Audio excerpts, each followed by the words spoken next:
For all of the love I have for Fullmetal Alchemist 2003 and what it does as a narrative, I do think there are some elements of its storytelling that really hold it back from being one of my all-time favorites.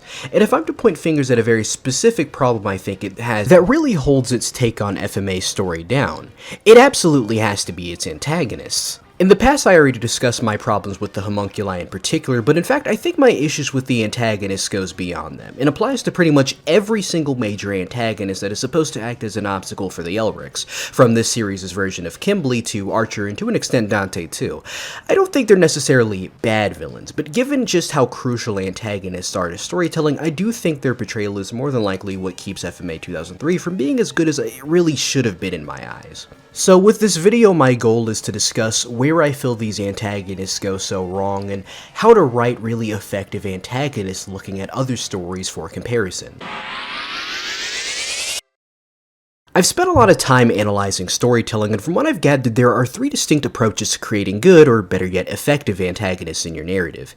Incidentally, I actually think each of the antagonists I want to talk about today reflect these issues and showcase what can go wrong when you don't fundamentally understand them, starting with the homunculi and making your antagonist sympathetic. Sympathetic antagonists are exactly what they sound like, antagonists who have sympathetic qualities, or the story tries to make you feel some level of sympathy for. In more recent years, a pretty popular example emerged in the MCU's take on Thanos. In Avengers Infinity War, even though he's working against the main characters in order to incite what is essentially a universal-scale genocide by wiping out half of all life, he's doing this out of a belief that it is necessary for life to thrive. He lost his homeworld to overpopulation and hopes to avoid having anyone else suffer the same fate that his planet did. And while you could certainly make the case that his plan was incredibly short-sighted and arguably nonsensical, the point is that the story endears us to his motivations by showing us that at heart he just wants to do what he believes is the right thing, and the story adds on to this by contrasting his cruelty and ambition with his genuine, if very twisted, love for his daughter Gamora. Thanos, at least to me, is far from the greatest example of a sympathetic antagonist, but for a number of years after Infinity War, he was certainly the poster child and arguably go-to example for many people, because Infinity War was so popular and the Russo brothers did such a good job getting audiences to at least empathize with his thought process. So when it comes to making audiences sympathize with your villains, it can come in many forms. Sometimes it can take the form of telegraphing right away that the antagonist, despite being such, has somewhat sympathetic or at the very least understandable motivations pushing them to do the things they do, or explaining this much later in order to redefine their prior actions. A good example of the latter would be Toby from Naruto. Toby, for quite a while, is presented as a scheming, manipulative masked man who always works in the shadows to get what he wants. But as the story begins to head towards its climax, he is both metaphorically and physically unmasked to show an insecure, depressed man who rejects reality as a result of the trauma of being a child soldier and desires the opportunity to bring everyone happiness by allowing them all to do the same. It recontextualizes many of the actions he took earlier in the story, though I'd argue not to the same, well-done extent as some others in the same story, such as Pain. But nonetheless, I really love what the story did with Toby here. He's one of my favorite antagonists because of that. So wrapping us back around to 2003 Fullmetal, I already spent some time discussing this in the past, but to re-explain my grievances with these characters, it primarily had to do with how the story tries to use their connection to human transmutation to make them more sympathetic. With characters like Lust and Sloth, the show knocks their stories out of the park by using both their backstories as Scar's brother's dead lover and the Elric's mother respectively, and weaves them into the narratives over the course of the story, telling a very emotional, tragic story with both of them. See, the issues are with everyone else. For example, Envy's connection to the Elrics is revealed at the very last second, and while this does explain his hatred towards Hohenheim and his disdain for Ed and Al, it doesn't necessarily recontextualize his actions in a way that makes them feel more impactful. Some may argue this revelation does shift our perception of his character, but I'd say it mostly just clarifies his motivations without making us feel any differently about him, though maybe that's just me. I also think after the initial reveal of Wrath, the story struggles to find much of interest to do with him. After he turns evil, a heel turn I found to be incredibly abrupt from a narrative perspective, much of his screen time is his character in a doomsday loop of being portrayed as comically evil and crying for his mom. I definitely think his story starts to pick up during the Elric's fight with Sloth, as his desire for her comfort results in her death, and that results in him getting trauma, but the story surrounding Wrath's character unfortunately is put on indefinite hold throughout the rest of the TV series and gets hastily wrapped up in the Shambhala movie. The point I'm trying to illustrate is that while Lust and Sloth do work out very well, I feel Wrath and Envy come out feeling feeling less effective. I do feel sympathy for them, but due to the story's presentation of their backstories and motivations, I'm less interested and less sympathetic to them. Not because they're bad people, mind you, but simply because of the way it's all presented. I don't feel as strongly with my sympathy as I do with Lust and Sloth. Of course, then you have the rest of the homunculi, where the story doesn't do much with their human transmutation backgrounds, and aside from greed, don't have much in the way of sympathetic motivations. And in the case of Bradley and Gluttony, nothing is done with their backstories, period. Otherwise, this highlights the biggest challenge when creating sympathetic antagonists. It's more than giving them a tragic backstory or understandable motivations, it's about weaving those elements into the narrative in a way that deepens their emotional connection to the audience. When it's done right, like with Lust and Sloth, their roles and relationships naturally add to the emotional weight of the narrative. But when it's not, like with Wrath and Envy, it just feels like an afterthought. Cool in concept, but not nearly as impactful as it could be. I will reiterate that I do feel Envy and Wrath aren't entirely bad, and I could definitely see these issues I have not being as big a deal for others, but I do feel the enormous gulf in quality is something everyone collectively feels, hence why Lust and Sloth have always been the most discussed characters of the homunculi group here. That all being said, I think one mistake many people make is assuming that all good antagonists need to be sympathetic to some extent or some similar mindset. I've seen this a lot in Fullmetal Alchemist discussion, as a lot of people, as I mentioned in my previous homunculi video, always assume that the homunculi in 2003 are better purely on the basis that they have these deeper backstories through their connection to human transmutation, which on paper should yield some interesting results, but I feel they come out mixed, some not even having anything to show for such potential. But it's not even just that many of the homunculi don't benefit off the storyline potential. Assuming that making your antagonist sympathetic is intrinsically much better from a storyteller's perspective is, to put it bluntly, foolish and naive. I understand why people assume this to be the case. These are the ones we tend to get attached to the most because they come off as so human and relatable that it's easy to get attached to them.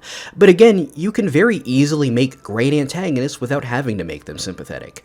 I mentioned this during my Dragon Ball analysis during the Piccolo arc, but I think a lot of people fail to truly comprehend the utility of antagonists, at least on a fundamental level. At heart, the role of an antagonist is to oppose the protagonist. They're a metaphorical wall that the protagonist is meant to overcome.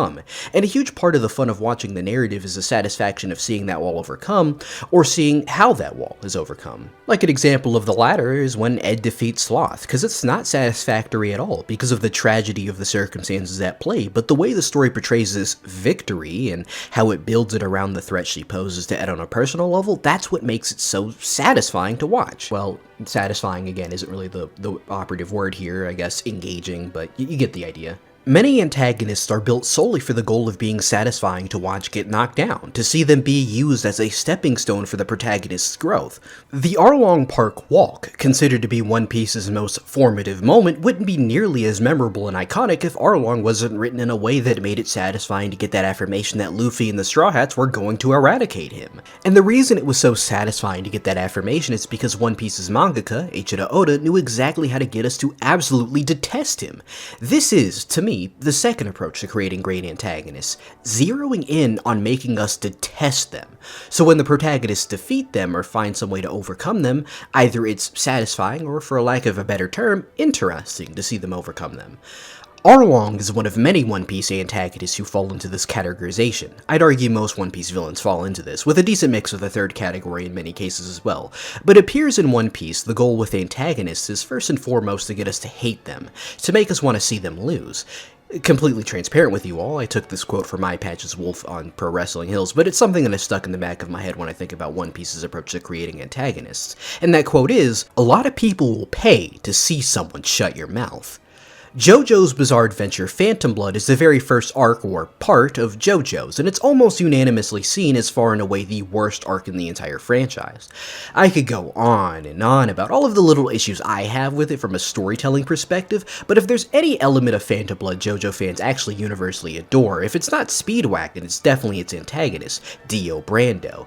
Dio, funnily enough, fits into all three categories I'll be talking about today, and in a very interesting way. It's not like he's like all three at the same time. No, it's that each arc he is in, he represents a different type of antagonist. Stone Ocean Dio is more human and down to earth. Stardust Crusaders, I'll get there when I get there, but in this part, what you need to know about Phantom Blood Dio is he is the perfect example of getting audiences to absolutely hate your guts. The first 5 chapters of Phantom Blood, translated into the very first episode of the JoJo anime, focuses almost exclusively on Dio meticulously tearing apart every single facet of JoJo's life. Half of the first chapter in particular focuses on the titular JoJo, a young boy who lives a pretty happy-go-lucky lifestyle, and himself is pretty happy-go-lucky, determined to live the life of a true British gentleman.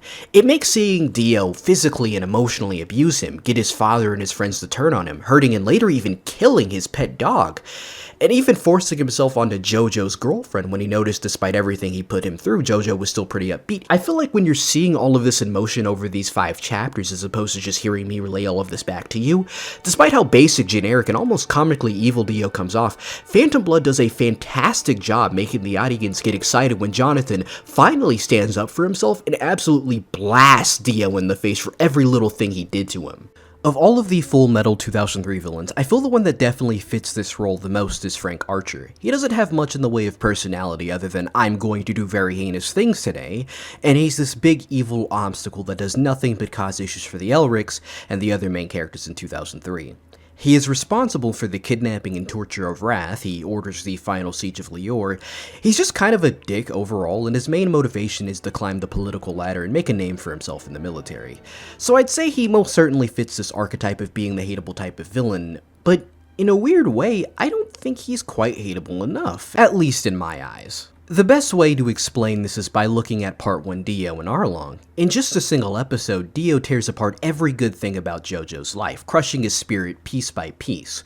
Arlong does something similar, completely shattering Nami's already difficult but decent upbringing by enslaving her village, killing her mother figure right in front of her, and making her work under him under the pretense that she'd free her village if she paid him enough, only to shatter that dream right as it was about to become a reality. Their cruelty feels personal, and much emphasis is placed on what these actions do to our main characters, making their eventual defeats incredibly cathartic. Archer definitely has his list of crimes, as I mentioned earlier, kidnapping Wrath and his involvement in the Lior conflict, but I don't feel like he does enough. What happens to Wrath is bad, don't get me wrong, but it doesn't have the same effect that my other examples do. I feel because aside from Envy convincing Wrath to turn heel, the situation largely has little effect on Wrath's character, or anyone else's. And with Lior, he hardly got to do anything heinous there, aside from sending Ed and later Kimblee to go put Scar in his place. He wanted to do more, which is bad, but it's all about actions, not just words. What he does in Lior, which is next to nothing, pales in comparison to what had already been done there by the military before he was even in the narrative. If he had been responsible for the military's crimes in the area, I believe this would certainly solve the issue here, but as it stands, I feel he doesn't do enough to give us that anger and desire to see him taken down. And as a result of that lack of punch behind his actions, unfortunately those actions can't make up for his bland as red personality, which otherwise wouldn't be a concern because that basic bitch evil-ass persona would go hand in hand with his actions. His character ends up feeling incredibly hollow, unfortunately, and it doesn't help that he's taken out of the plot in an incredibly unceremonious, unsatisfactory way. In fact, it happens twice. He somehow manages to return as a cyborg despite it being 1914, but ultimately my point is that I feel Archer is not as effective of an antagonist that he really should have been, and that's a shame. I like what he represents on a thematic level, even if themes aren't usually something I care for that much. Now, I expressed that I felt Archer's character was hollow and bland, his character being little more than a bad, evil, heinous person, but I should really stress that those characteristics being the main driving force behind a character is not intrinsically a bad thing. In fact, I'd argue those could be elements for a much stronger character. The issue is down to how you utilize those characteristics, what moments you create out of them, how do you subvert them or elevate them. The art of characterization is a surprisingly difficult craft, one which audiences hardly pay much attention to or appreciate enough of, but I think there is a fine, noticeable line between your Archers and your Eisens, two characters who embody that evil, heinous guy who's always planning evil schemes, but one is Archer and the other is Eisen. How you use these character tropes is the important thing, and I want to zero in on that for what I believe to be the third category of effective antagonists. I suppose with this category, the word I'm looking for to describe it would be charisma. A character who just oozes personality to an extent that you end up enjoying their presence as a character in spite of their villainy. They're an example of strong characterization, gaining audience intrigue through making their interactions interesting and enjoyable. This is the hardest to really pin down, because even though I believe there is a collective understanding of the implications of my words here, I do think there is an element of subjectivity and also a disagreement on what good characterization should be. I think a subject like this deserves further exploration in a future video, but I'll get the ball rolling here. Good characterization can come from a lot of places, but fundamentally a major part of getting it right is down to using the base idea of a character's personality and fleshing that out in interesting ways from interaction to interaction. Archer doesn't work, not because he is plainly evil, but because I don't think 2003 really does anything interesting with that character trait of his. Every interaction he has is almost the same. He treats every situation with the same predictable energy and response.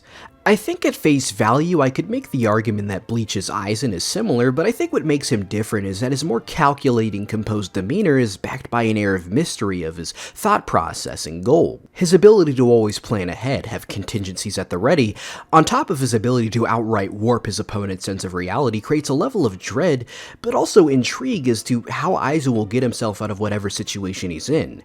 Then you have moments where Aizen is put in a unique position for his character. When he's forced to work with Soul Society during the Thousand Year Blood War arc, while he remains a villain at heart, his demeanor shifts ever so slightly. He's less full of himself, less arrogant, and instead carries a more downbeat, matter-of-fact attitude with the people he had so recently just waged war against. Even though his fundamental character hasn't changed, these moments add texture to his character, making him feel more than just an embodiment of evil. Of course, I recognize that Archer and Aizen serve very different narrative purposes. Aizen is meant to be a long-term overarching threat. Archer, on the other hand, is a more straightforward obstacle, a cog in the larger machine of 2003's conflict that plays a backseat to the homunculi and their goals. But the difference in execution highlights why Aizen works and Archer doesn't. Aizen's characterization isn't just, I am evil, it's engaging, crafted to keep the audience invested in his every move.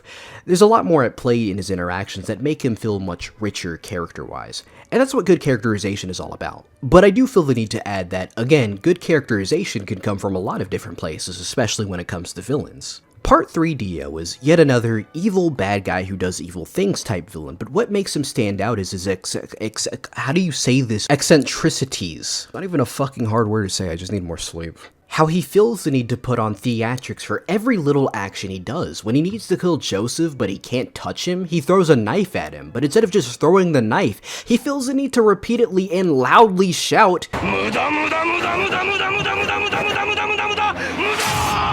or when he's got Jotaro cornered, he tries to crush him with a road roller to finish him off, and for some reason he decides to maniacally shout. Elements like this just add to the memorability of his character, and instead of a mysterious, tense character who warps back around to being engaging like Aizen, Dio is instead fun to watch due to his antics and his over-the-top hammy delivery. If I could reel this conversation back to FMAO 3, I think this is the category that Kimblee was supposed to fit into. He's this bloodthirsty, maniacal bastard who takes utter glee in the terrible things he does. I feel what separates him from the category Archer was in is that I feel that with Archer, our attention was meant to be on his actions and what he represents, not as much his character.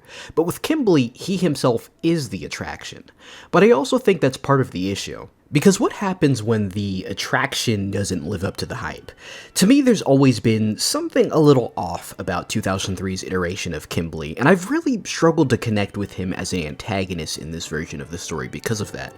Looking at him both on his own as a character, and also taking into account his role as an obstacle for the Elrics, I feel he struggles to really land with me. And honestly, after giving it some thought, I think it's pretty obvious why. 2003 Kimblee suffers from the same fundamental issues character writing-wise as Archer, in that he's written and presented in a very basic way that lacks a lot of charisma or menace that could make his interactions more interesting. He's kind of straightforward in how he's presented, and this becomes incredibly obvious when you compare him to his manga counterpart, who obviously shares similarities but ends up feeling a lot more fully realized. Manga Kimblee, just like 2003 Kimblee, is a clear-cut psychopath, but there's a lot more methods to his madness, as well as a thought process that leads to a more engaging character. There's more to his interactions in the manga. He's still a complete and utter evil psychopath, yes, but there appears to be a lot more going on in that head of his.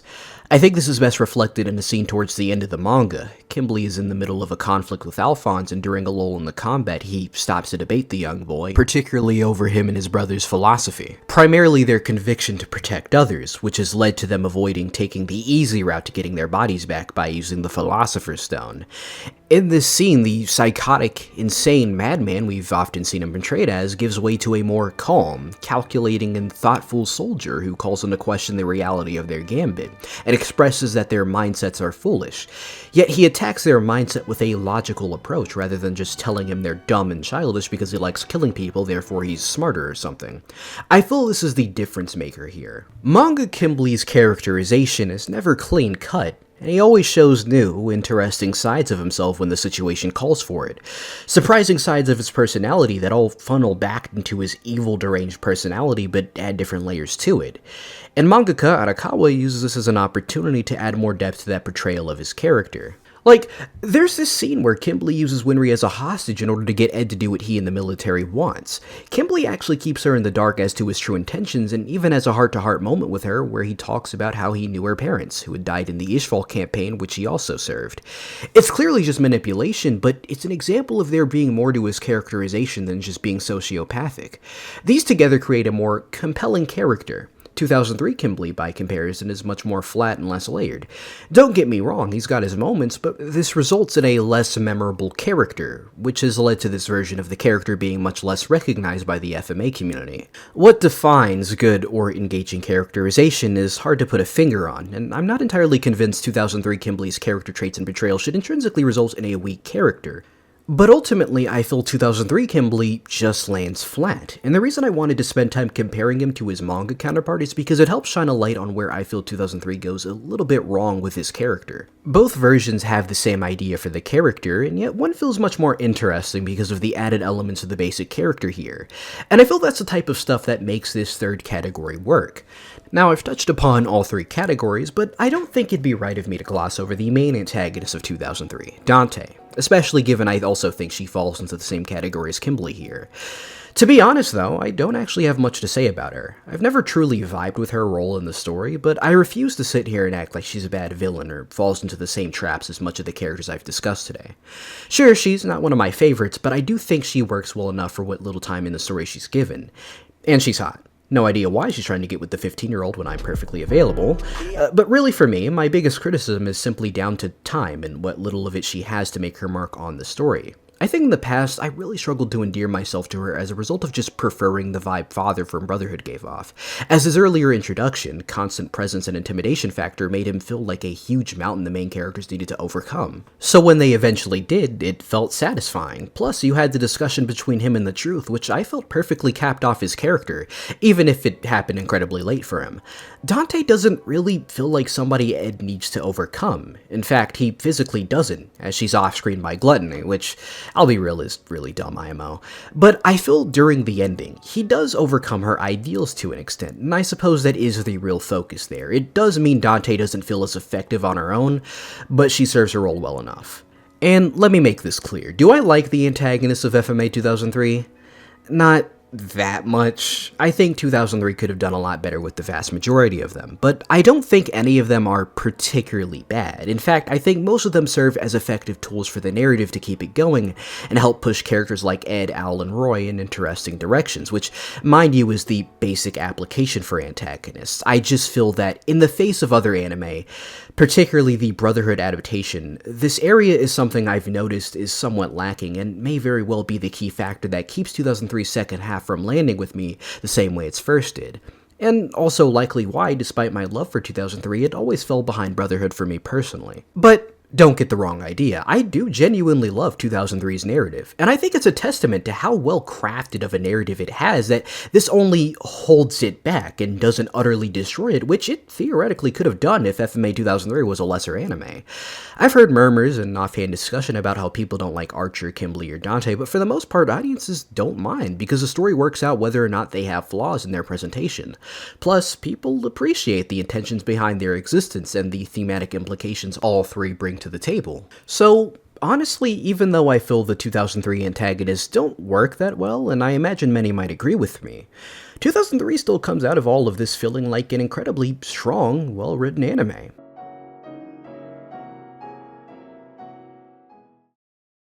I don't know how to end the video, so thanks for watching, and I hope you stick around for more. That's all.